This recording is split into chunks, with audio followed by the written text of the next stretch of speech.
everyone, how's it going? I'm Gary, or the Super Extraordinary here, and welcome to another video. This is going to be another video of my top 10 favorite duels of the different Yu-Gi-Oh series, and as you can tell by the title down there below, it's Yugioh Zexal. Now, on the contrary to popular belief, Yugioh Zexal, at least for me, isn't as bad as so many people think it is. It is one of my least favorite series, but I honestly do find some enjoyment in it, or at least in the last half of it. But Zexal overall did have a few good duels, and I'm just here to count down my top 10 favorites. So without further delay, let's jump right into it. My top 10 favorite duels of Yugioh Zexal. Number 10, Yuma vs Alito during the Barian Onslaught arc. Well, their second match, really. After having a gag episode of them quote-unquote fighting over Kotori, they finally have a real match, and it was actually really fun to watch. It didn't really feel like a malicious match where the loser is gonna die like their next two duels. It feels more like a fun rivalry match where nothing is at stake, but just them having fun. And you can tell that both duels were having fun in the midst of this duel. A lot of good plays were made. Alito's Burning Knuckler or Battling Boxer deck is amazing. I believe it was a top tier TCG deck a few years ago. It's a simple duel, it's just them having a really somewhat of a rivalry match, or just a fun duel. Because Alito wants to get Yuma's numbers as part of his Barian missions, but he has fun dueling Yuma, and that's really what he wants most from this duel. To have fun, and Yuma's having just as much fun as he was. A really simple duel, and a good one at that. Number 9, Yuma vs Vector during the Barian Onslaught arc. Probably one of the most well-known duels in Yugioh Zexal, if only for the reveal that Rei Shigensu was really Vector, who has to be probably one of the biggest trolls and definitely one of the evilest characters of the entire Yu-Gi-Oh franchise as a whole. The duel itself isn't at all bad, but it does leave a lot to be desired, and the events of the duel itself, without the gameplay, are really what make it watchable. I do feel like this duel is too long, being 4 episodes, but it's really just Vector trolling Yuma so much that I eventually got tired and bored of it. A lot of people do find that scene to be somewhat amusing, and I will admit, it was mildly funny the first few minutes, but after it drags on so much, I just can't help but think, okay, now you can stop trolling Yuma and just get back to the duel. That's really what I'm here for. Really, the new Zexal mode and Utopia monsters are really the only truly noteworthy things about this duel, in my honest opinion at least. It's a little... Number 7, Yuma vs Astral, final duel of Zexal. Now, as if Zexal wasn't obvious enough ripoff of the original series, now we come full circle with Yuma facing off with his own saving grace in the finale of Zexal, much like Yugi and Yama-Yugi. And while I don't think this is a better duel, it's still a very entertaining one. Now that the Barian Onslaught is over, the only thing remains is what to do with the Barian world. Astral votes on destroying it, while Yuma votes against it. And with this being Yu-Gi-Oh, there's only one way to decide that. We're gonna duel to see who decides the fate of the Barian world. This duel really is the ultimate way of showing Yuma's growth and how far he's come along since the beginning of the series, starting out as a very terrible duelist who made basic mistakes, into being able to take on the much more skilled Astral with all of the numbers at his disposal. Despite being able to destroy those numbers and in the end defeat Astral, showing how far he's become, it was a bittersweet ending for Yuma to defeat Astral but at the same time send him away. Number 7, Nasch vs Quattro, or 4 in the Japanese dub. The true beginning of the Barian Onslaught arc was Shark accepting the fact that he is the Barian leader Nasch, and while trying to focus on getting rid of the bigger threat Yuma out of the way first, he decides to start with Quattro, and this duel is an emotional one.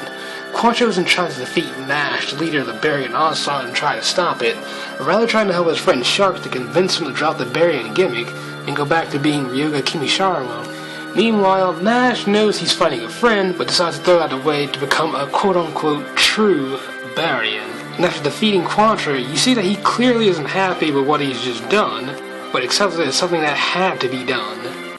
Number 6, Yuma vs Kaito, round 3 after the World Duel Carnival. Being completely honest, out of all of Yu-Gi-Oh's rivalries, Kaito and Yuma's is probably one of my least favorites, but this match of theirs is definitely an entertaining one. Dr. Faker has just been defeated, the World Duel Carnival is over, and after winning the whole thing, Yuma's wishes to fight Kaito one more time. And now, there's nothing at stake, and the two can enjoy a friendly match to settle the score. After Kaito cancels their first duel right before defeating Yuma and still making their second, these two can finally go all out with no worries. The duel had really great moves with Kaito sweating a bit and escaping from some really close calls, and Yuma showing how much he's improved being able to take it to Kaito after pretty much being dominated by him in the last two matches. But in the end, it's a vain effort as Yuma is defeated by Kaito. And Yuma never defeats Kaito throughout Zexal because he's Kaito. He's always going to be the best in Zexal. Number 5, Yuma and Nasch vs. Don 1000. The duel with the mandatory broken villain of Yugioh Zexal. Compared to what we've seen from the past with Darkness or Calco's monsters, Nitro really wasn't that broken. Zone with Time Lords who can do essentially anything they wanted, and now we have Darian who can activate cards from his deck, write his opponents to be whatever cards he wants them to play, and he has monsters that double in attack every time one of his other monsters attack. Now, please tell me, how in the good name of f*** is that even fair? It really doesn't get any worse than that. Regardless, we have an interesting duel with Donnie T bringing out cards that have a 10,000 attack, even going up to 100,000 attack that forces his opponents to attack, otherwise they automatically lose. But with the teamwork of Super Saiyan 3 Yuma and Nasch, along with the ghost of Kaito, they can survive and bring down 1000. And that's what I love most about this duel. Even though Yuma and Nasch at this point in the stories are enemies, Yuma and Shark are still best friends and they still have amazing teamwork together. And with the ghost of Kaito, it's essentially all three of them bringing down Don 1000. Number 4, Merag and Durbe vs. Vector. After waiting who knows how long, Vector finally makes his move and makes his intentions known to kill Yuma and Astral and then destroy the Astral world, even though we already knew that. But before he does that, he has to absorb the power of the other emperors, and the first on his hit list are Durbe and Merag. With Nasch being forced to watch, we're treated to the Battle Royale style duel that really shows how good the Barian arc of Zexal was. Here we have Vector who double-crossed and trolled Yuma like crazy about a dozen, maybe a few dozen episodes earlier. And now he's going after his fellow emperors and repeatedly attacking Merag out of both pure hatred and pure spite, and explaining his reasoning for his motives. Merag and Durbe have good teamwork together, and at a certain point I actually thought they would have pulled off a victory against Vector, which just made it all the more heartbreaking when you see them both defeated one after another, and the pure terror in Merag's voice and on her face when she realizes she's about to be defeated, which is truly a heartbreaking thing when both Durbe and Merag die. I actually felt as if I would tear up a little bit. It just made me want to see Nasch taking on Vector and defeating him all the more, and thank you. Number 3, Kaito vs. ZEXAL on the moon. A somewhat anticipated match to determine who's the true Galaxy Eyes master between Kaito, wielder of Galaxy Eyes Photon Dragon, and ZEXAL, wielder of Galaxy Eyes Tachyon Dragon. The duel is probably one of the best settings of any duel in the Yu-Gi-Oh franchise. I mean, a duel on the moon? Very few places can top that. But we have good plays and moves from both sides coming head to head with Kaito creating his own number 2 Galaxy Eyes Prime Photon Dragon to defeat ZEXAL, and this duel doesn't come without its cost. After defeating ZEXAL, Kaito admits that ZEXAL is a better dragon tamer, and after his spacesuit was so badly damaged in the duel, Kaito dies not too long afterwards from lack of oxygen. And really, this is only one of 2 moments in the entire Yu-Gi-Oh franchise that actually jerked tears from me. The other was the ending of Yu-Gi-Oh 5Ds. A sad ending to a great duel. Why is it always my favorite character that has to die? Number 2, Nasch vs. Vector. A battle between 2 beings who are enemies even in their past lives. After Vector defeated, killed, and absorbed Merag and Durbe, as well as Elito and Girag, Nasch decides to challenge Vector to avenge the other emperors. And I don't know what made this duel as good as it was. I mean, the backstory was amazing. Vector's own backstory is good fun to watch. The action of the duel itself, or all of the above, more than likely all of the above. The backstory between Nasch and Vector explaining why they hate each other so much is a good one. As I said, Vector's backstory was an interesting one explaining why he's so damn evil, but later it showed he's evil just for the sake of being evil. And the action of the duel itself was really good with a lot of back and forth action, and Nasch defeating Vector in the end was a good payoff to see a character like Vector finally get put in his place. Before I unveil my number 1 position, I want to go over some honorable mentions. A few duels from Zexal that I like, but just didn't make the list.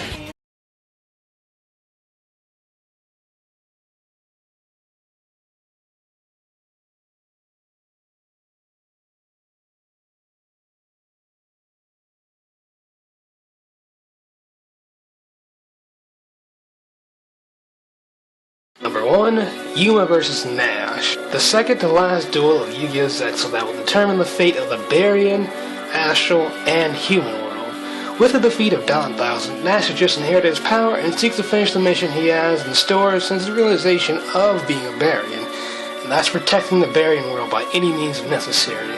And after making it clear to the other Barian emperors that Yuma is off limits, they have their much-awaited showdown, and it was a welcome duel for many reasons.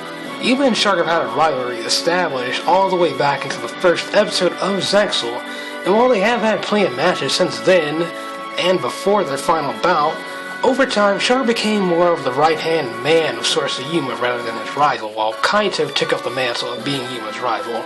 Similar to Yugi and Joey, with them being best friends, and Yugi and Kaiba with them being rivals. The final duel of the Barian War, it would have to be a spectacular one, both storyline-wise and action-wise, and it really delivered in both departments. The action of the duel was utterly fantastic. Yuma and Nasch go back and forth with these unbelievably long combos, using their Barian and Zexal powers, a new Utopia monster, a new never-before-seen Barian monster. That is the polar opposite of Utopia of sorts, which is ironic because both names are kind of the same. Utopia, King of Wishes, Barian, King of Aspirations. Kind of the same. One of the things I love is how this duel was all Yuma. Yuma was in the driver's seat the entire time. Astral didn't tell Yuma to do a single thing, aside from recommending they use Zexal. Otherwise, this was Yuma fighting Nasch with his own developed dueling skills. I even love the end where Yuma defeated Nasch entirely by accident.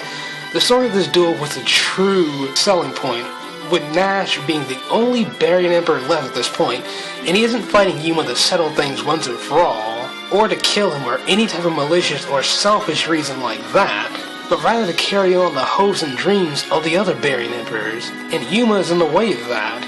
Barian King of Aspirations is the combined power of all 7 Barian Emperors, and each overlay unit it had represented all 7 of them, and Yuma even noticed Nasch was willing to pay his own life points, give up his own life, instead of using one of the Barian King of Aspirations' overlay units. Because again, not rather than use its own abilities by using its overlay units, because each overlay unit represented the soul of all 7 Emperors, and he didn't want to give those up. Also, I can't help but ask, where the hell did Nasch get all these Barian cards in his duel with Yuma? I mean, Nasch was essentially using the same deck he did in the entire series after Barian King of Aspiration was destroyed, but before that, he was using cards specifically meant to support his Barian cards. Why didn't he use these cards against Dawn 1000?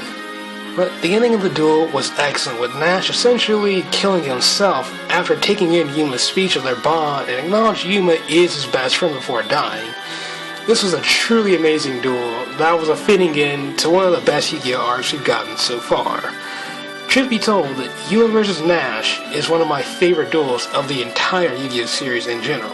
It's not my favorite, but it's definitely up there. And there you have it, folks. Those are my top 10 favorite duels of Yugioh Zexal. If you like Zexal, what are your favorite duels? Comment down there below and let me know. I'm Gary, or the Shape H31 Clear Wing Synchro Dragon. Stay gold, everyone.